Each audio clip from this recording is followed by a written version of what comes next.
यहाँ तक फरमाया गया यार अगर मुसीबतें आ जाएं अपनी दाढ़ी हाथ में पकड़ और यूं हाथ उठा के या अल्लाह मुस्तफा की सुन्नत के सदके में भला डाल दे। फरमाया गया हाथ नीचे बाद में आते हैं, अल्लाह मकबूलियत की जमानत पहले अता फरमा दे।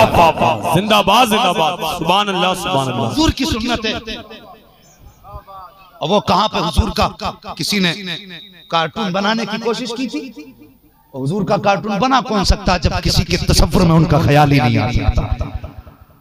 ये तो किसी और का बना सकते हैं, हुजूर का नहीं बन सकता। और उनका बनेगा भी कैसे, वो कोई जहन में आने वाली शय तो नहीं है। उनका अपना आलम तो ये है, सरवर कहूँ के मालिक व मौला कहूँ तुझे, बाग़े खलील का गुले ज़ेबा कहूँ तुझे, तेरे तो वस्फ़ ऐब तनागी से है बरी, हैरान हूँ मेरे शाख में क्या क्या कहूँ तुझे। लेकिन रज़ा ने ख़त्म सुखन इस पे कर दिया, खालिक का बंदा खल्क का आका कहूँ तुझे। सुभान अल्लाह माशाअल्लाह।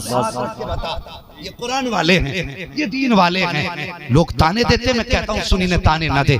खुदा की कसम ये वो हैं जो हकीकत में मुस्तफा वाले। क्या बात है, बेशक सुभान अल्लाह। तुम्हें क्या लगता है कि मौलवी की औकात कोट पैंट खरीदने की नहीं है?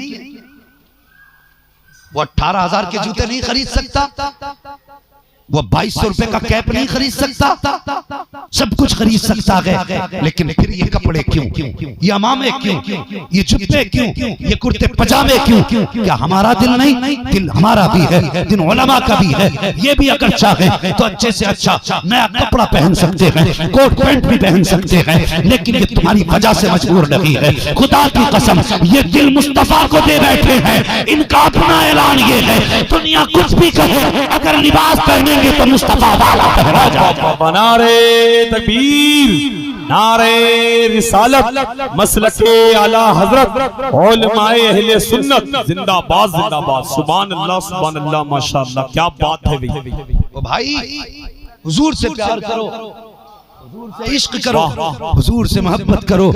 खुदा की कसम जब तक के न थे तो कोई पूछता न था, तुमने खरीद कर हमें अनमोल कर दिया। हमारी औकात कुछ भी न थी। अल्लाह अकबर, जंग का मौका है। हजरत उमर फारूक आजम मिंबर शरीफ पे बैठे हैं। अल्लाह अकबर, जबान से जुमला निकल गया, या सारियल जबल, ए सारिया पहाड़ के पीछे से चलो। इस पे गौर करो, पहाड़ी के पीछे के लिए या सारियल जबल, सारिया पहाड़ पहाड़, ये आपकी जबान से जुमला निकला। सारे नमाजी बैठे हुए हैं, सब हैरत में थे, न कोई आया न गया, न किसी की आवाज सुनाई दी। आपकी जबान से ये जुमला कैसे निकल गया, या सारियल जबल। अल्लाह अकबर। 1 महीने के बाद जब लश्कर वापस आया तो उन्होंने बताया हम तो जंग हारने वाले थे, लेकिन अचानक उमर की आवाज पीछे से आ गई। उन्होंने कहा था पहाड़ पहाड़, जैसे हमने पहाड़ पे तवज्जो की फिर फतह हमारा मुकद्दर बन चुकी थी। अल्लाह अकबर। लोगों ने कहा बात कितनी पुरानी है, का महीना हो गया लगभग, का कितनी दूर थे, का सैकड़ों मील की मसाफत थी। सबने कहा उमर बता तो सही,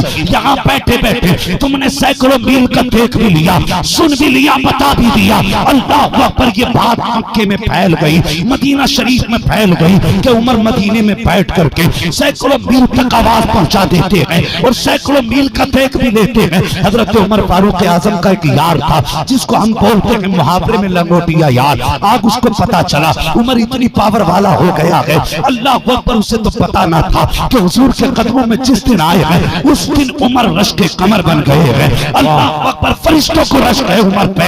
ये उमर फारूक आजम है। उसने सुना मेरा यार उमर है, वो इतनी दूर तक का देख लेता है। सफर किया मक्के से मदीना शरीफ आया, कहने लगा उमर उमर कहाँ मिलेंगे उमर? अल्लाह अकबर। किसी ने कहा मस्जिद में मिलेंगे। हजरत उमर के पास आए, आने के बाद उसने ये कहा उमर मैंने सुना है कि तू सैकड़ों मील तक अपनी आवाज पहुंचा देता है और सैकड़ों मील का देख भी लेता है। मुस्कुरा के कहने लगे सच सुना है तूने? उसने कहा यार बता तो सही, तूने ऊंट मेरे साथ चराए, मैंने ऊंट तेरे साथ चराए। तू उम्र में मुझसे छोटा था, जब तेरा ऊंट गुम जाता था तो तेरे वालिद तुझ पे सख्ती करते थे। तू डर के मुझसे कहता था मेरा ऊंट तलाश करके ला। का उमर मैंने सारी जिंदगी जितनी तेरे साथ गुजारी है जंगल में, तेरे जानवरों की हिफाजत मैंने की थी, ऊंट मैंने तलाश किए थे। उमर कल तक अपने ऊंट को नहीं देख पाता था, आज सैकड़ों मील तक कैसे देख रहा है? तो हजरत उमर ने कहा था फर्क है, कल जब कुछ नहीं दिखता था तब तेरे यार थे, जिस दिन से मोहम्मद के यार बने हैं सारी दुनिया में हथेली की तरह नजर आने लग गई। नारे तकबीर, नारे रिसालत, मसलके आला हजरत, अज़मते मदीना शरीफ, उलमाए अहले सुन्नत अल्लामा मुफ्ती हम्माद साहब किबला नारे तकबीर जब जिंदाबाद। तक बिके न थे तो कोई पूछता न था, तुमने खरीद कर हमें अनमोल कर दिया। और मेरे भाई हुजूर से प्यार करो, चेहरे पे सुन्नत सजा लो, बेटे को कुरान का कारी बना लो। याद रखो जब सांसें आखिरी थमने लगती है तब हसरत और यास के सिवा कुछ नहीं रहता। खुदा की कसम अगर बाप पूरी जिंदगी, अभी एक शख्स का इंतकाल हुआ 60 लाख इलाज में लगे हैं, अल्लाह उन बेटों को सलामत रखे जिन्होंने अपनी कमाई से बाप पर खर्च किया है। 60 लाख कोई छोटी चीज नहीं होती है, बहुत बड़ी रकम लगाई है, बड़ी मेहनतें करके उन्होंने बाप का इलाज किया, हर चंद कोशिश की, लेकिन वो इंतकाल कर गए। मेरा कहने का मतलब ये है आपसे साकिब, मौत का सभी को सामना करना है, एक दिन सभी को मरना है। याद रखो मरने के टाइम जब डॉक्टर ला इलाज कर देते हैं उसके बाद मुझे बताइए किधर ख्याल जाएगा? सबसे आखिर में पलट के ख्याल कुरान की तरफ आता है। अल्लाह अकबर। उसके बाद जब बाप की आंख में आंसू होते हैं, बेटा खड़ा होकर पूछता है बाप बताइए तो सही, हमने ऑल इंडिया हॉस्पिटल दिखा लिया, दुनिया के बड़े बड़े हॉस्पिटलों में आपको दिखाया, लेकिन सारे डॉक्टरों ने हाथ उठा दिए हैं, अब क्या करें? तब बाप कहता बेटे कुरान की कुछ आयतें पढ़ के सुना दे। उस वक्त में बेटा गर्दन झुका के कहता है अब्बा तुमने मुझे डॉक्टर तो बनाया था, कुरान का कारी नहीं बनाया था, इंजीनियर तो बनाया था, कुरान का कारी नहीं बनाया था। तुमने मुझे दुनिया की सारी तालीमें दी, नहीं दी तो कुरान की तालीम नहीं दी। अब्बा ये मैं तो नहीं कर सकता। कहा बेटे मेरी तो तमन्ना ये थी कि दुनिया से जाते जाते कुरान की कुछ आयतें सुन के चला जाता। अगर बाप ये जुमला कहे उस वक्त बेटे के लिए ऐसा लगता है जैसे जमीन फट जाए इसमें चला जाऊं। और यार ये जिंदगी 4 दिन की है, इसके ऐश भी 4 दिन के हैं। और खुदा का वास्ता बेटों को कुरान का कारी बना लो, बेटों को दीन की तालीम दे दो। और मैं कहता हूँ कुछ भी ना सकी, कम से कम बेटों को कुरान की तस्सूरतें तो याद करा दो, लेकिन ऐसे याद कराओ जैसे याद कराने का हक है, ऐसे पढ़ाओ जैसे पढ़ाने का हुक्म है। आज होता क्या है साहिब, हमारी मस्जिदों में 1.5 लाख नहीं बल्कि 3-3 लाख मरतबा कलमा पढ़ दिया जाता है, लेकिन मरने वाले को राहत नहीं होती। वजह ये होती है कि जैसे अभी मुफ्ती साहब ने कहा था, हमें तो नाज है अपनी इबादतों पे, हम तो कहते हैं हमें आधा कुरान याद है, लेकिन कभी आलिम की बारगाह में जाके पूछ क्या कुरान ऐसे ही पढ़ा जाता है जैसे मैं पढ़ता हूँ? क्या कलमा ऐसे ही पढ़ा जाता है जैसे मैं पढ़ता हूँ? यही वजह है साहिब,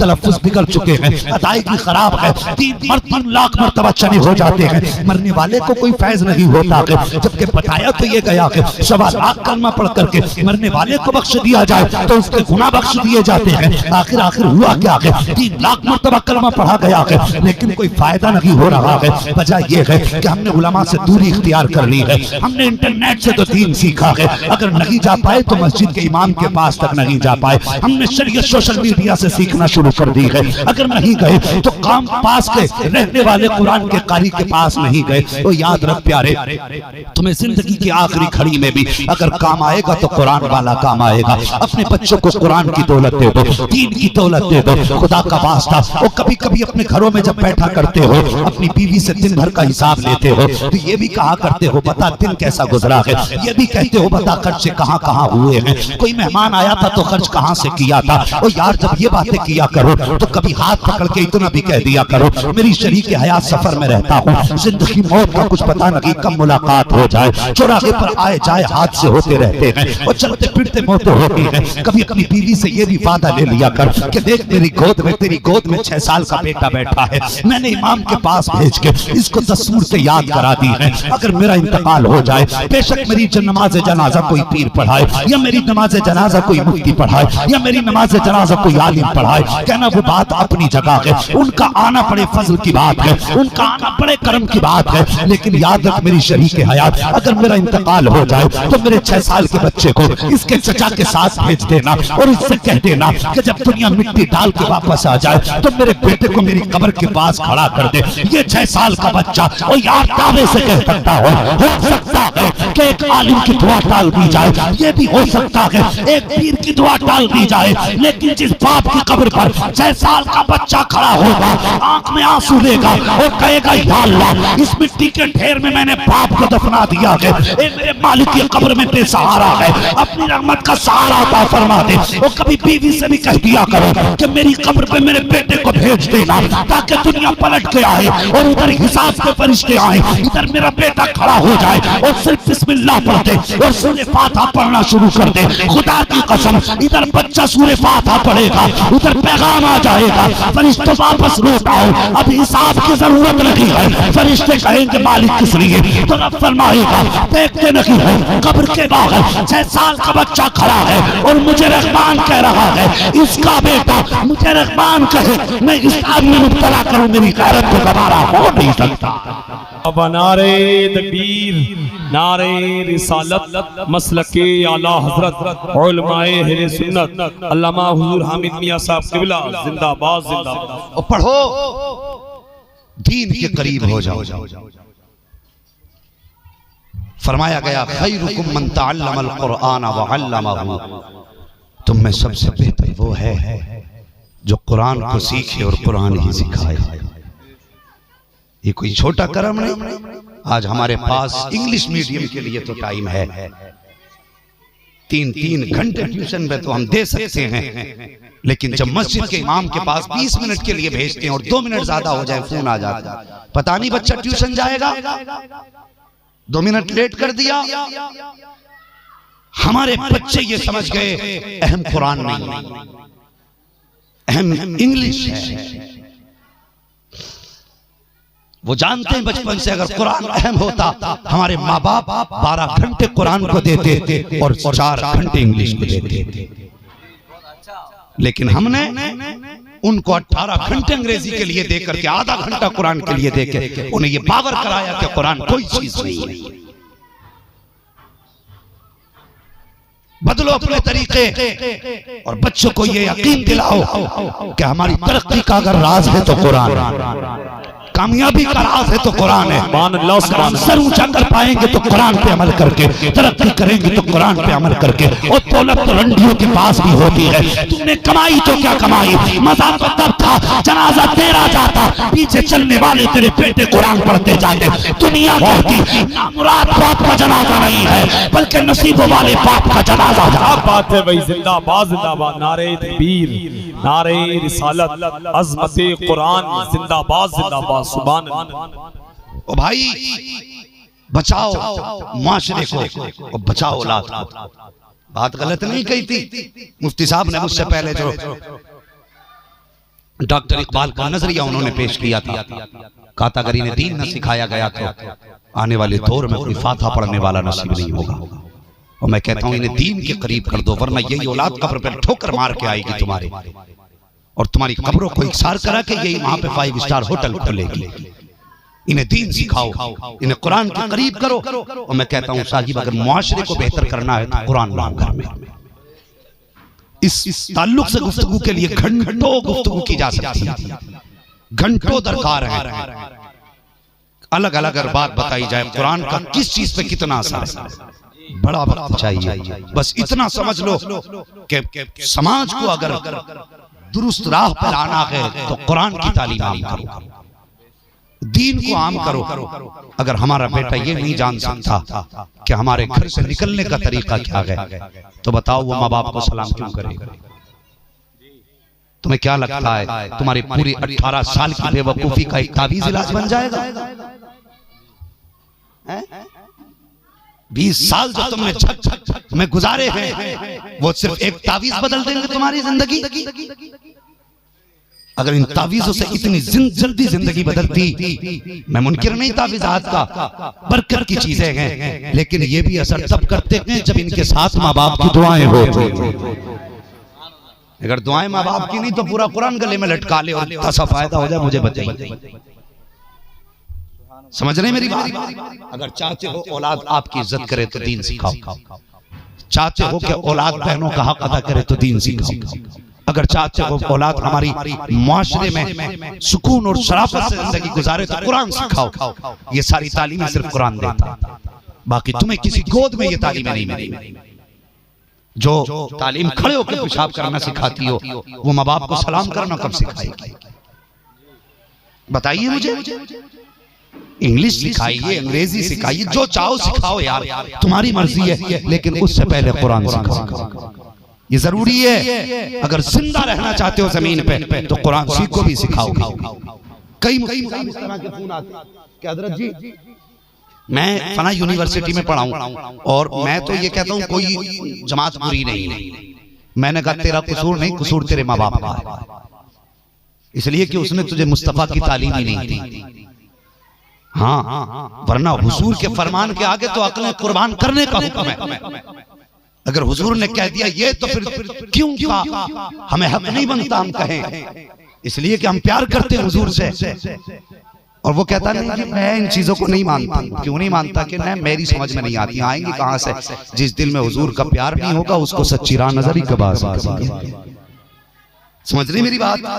अक्सर डॉक्टर गुमराह हो रहे हैं, अक्सर प्रोफेसर डूबते जा रहे हैं। वजह क्या जानते हो? इसलिए कि वो दीन से दूर है, दीन से दूर हैं। बच्चों को दीन सिखाइए, घर में इल्म लाइए, अपने बच्चों को इल्म दीन की दौलत से माला माल करें। खुदा की कसम, जब बच्चा आलिम होगा ना तो सुनो, अगर बेटा डॉक्टर होता, माँ बाप कहते नहीं डिस्टर्ब नहीं करना है, बेटा सो रहा है, किसी को गुजरने भी नहीं देना। और अगर बेटा आलिम होता है ना, फिर वो माँ बाप की फिक्र करता है कि इन्हें नींद कितनी आ रही है। अगर मेरी बात पर यकीन ना हो तो किसी आलिम के माँ बाप को जाड़े में देखना और किसी डॉक्टर के माँ बाप को जाड़े में देखना, कौन कैसे जिंदगी गुजार रहा है पता चलेगा। अगर कुरान सिखाया होता आज हमारी भी इज्जत होती, दीन सिखाया होता आज माशरे में हमारा भी मकाम होता। पढ़िए अल्लामा मुदस्सिर हुसैन साहब क़िबला, इन्होंने बड़ी अच्छी सोच, बड़ी अच्छी फिक्र है। मैं तो दुआ करता हूँ इनके लिए, अल्लाह ताला इनकी फिक्र में मजीद तरक्की अता फरमाए और मौला इनकी जिंदगी में बेपनाह बरकत अता फरमाए। वो मुकद्दर की बात है कि ये चिराग कहाँ पैदा हुआ, कहाँ चल रहा है, ये नसीब है अपने अपने। भाई बड़ी मेहनत से इल्म सीखा जाता है, यूं ही नहीं सीख लिया जाता है। इनसे पूछो जिन्होंने इल्म सीखा, वो माँ बाप की बरसों की जुदाई, वो माँ बाप की मेहनतों की दी हुई कमाई, जब हम फोन करते थे 1000 के लिए तो कैसे कैसे करके हमारे बाप हमें पैसा भेजते थे, ये हम जानते हैं, हमारे माँ बाप जानते हैं। और कभी तुम भी तो सोचो इस बारे में। इन्होंने बच्चों को जवान किया, पढ़ाया, चाहिए तो ये था अपने घर पे रखते, लेकिन इजाजत दी जा बेटे जहाँ जरूरत हो वहाँ दीन का काम कर। इनसे पूछिए ये रहने वाले कहाँ के हैं, इन्होंने शमा कहाँ जलाई है, वजह सिर्फ इतनी है तुम्हारे लिए नहीं, अगर जलाई हो तो मदीने वाले मुस्तफा के लिए जलाई है। अगर कयामत में हुजूर पूछे मुदस्सिर बता क्या करके आया है, कम से कम सर उठा के कह देंगे हुजूर जिस जगह पर कुरान के पढ़ाने का इंतजाम न था वहां पे एक इदारा कायम करके मैं दीन फैला के आ गया। वाह वाह वाह, नारे तकबीर, नारे रिसालत, मसलके आला हजरत, अज़मते मज़हब इस्लाम जिंदाबाद। इनका हौसला बनिए, इनका बाजू बनिए। मैं इनकी बात नहीं करता, जहां भी कुरान वाला खड़ा हो जाए और तू कांधा लगा के खड़ा हो। दुनिया ये समझती है कि हम मदरसों को अपनी निधि पे चलाते, ओ खुदा की कसम ये गरीब उम्मत हुजूर की जहां खड़ी हो जाए वहां बैंकें फेल हो जाती हैं। और हम तो वो हैं यार, हमारा मिजाज तो ये है कि गर्दन में हाथ डाले हैं माहो नजूम ने, गुजरा गई इन हाथों से मुसलमान कभी कभी, दीवान का ने इश्क़ मोहम्मद को देखकर घबरा गई है गर्दिशे दौरा कभी कभी। हमारा मिजाज ये लगे, खड़े हो जाओ जब भी कहीं मदरसे का या दीन का नाम हो, जब भी कुरान की बारी आए और मौलवी से आगे बढ़ के कह दो हजरत कुरान पढ़ाना तेरा काम है, कांधा लगा के आगे बढ़ाना हमारा काम है। खुदा की कसम कयामत के दिन अगर कुरान पढ़ाने वाले बख्शे गए, कुरान पढ़ने वाले बख्शे गए तो फिक्र मत करना, जब ये जाएंगे अकेले नहीं जाएंगे, तेरा हाथ पकड़ के तुझे भी जन्नत में लेके जाएंगे। हाँ, पढ़िए, इनका बास बनिए, हिम्मत बनिए, अपने बच्चों को कुरान सिखाइए। सिखाएंगे ना इंशाअल्लाह, बोलो इंशाअल्लाह। आखिरत का इंतजाम कर लो, चेहरे पे सुन्नत सजा लो, कुर्ता पजामा पहने कर लो, ये हुजूर का तरीका है। जो हुजूर को पसंद लिबास है वो पहना करो। हाँ, वरना जिंदगी तो साहिब गुजर ही जाए।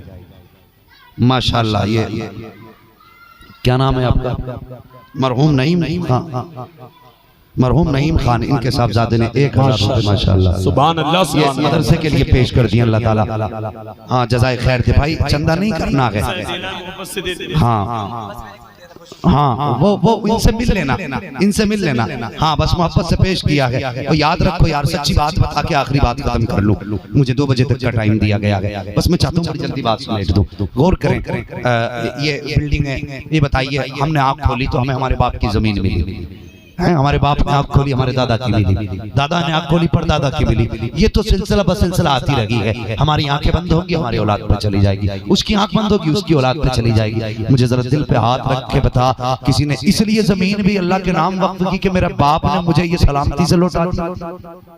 कोई किसी के लिए नहीं करता, ये भी सच्ची बात है। बाप की कब्र पे गए गए साल गुजर जाते, साल साल हो जाता बाप की कब्र पे गए हुए, तो बता परदादा की कब्र पे कौन जाता?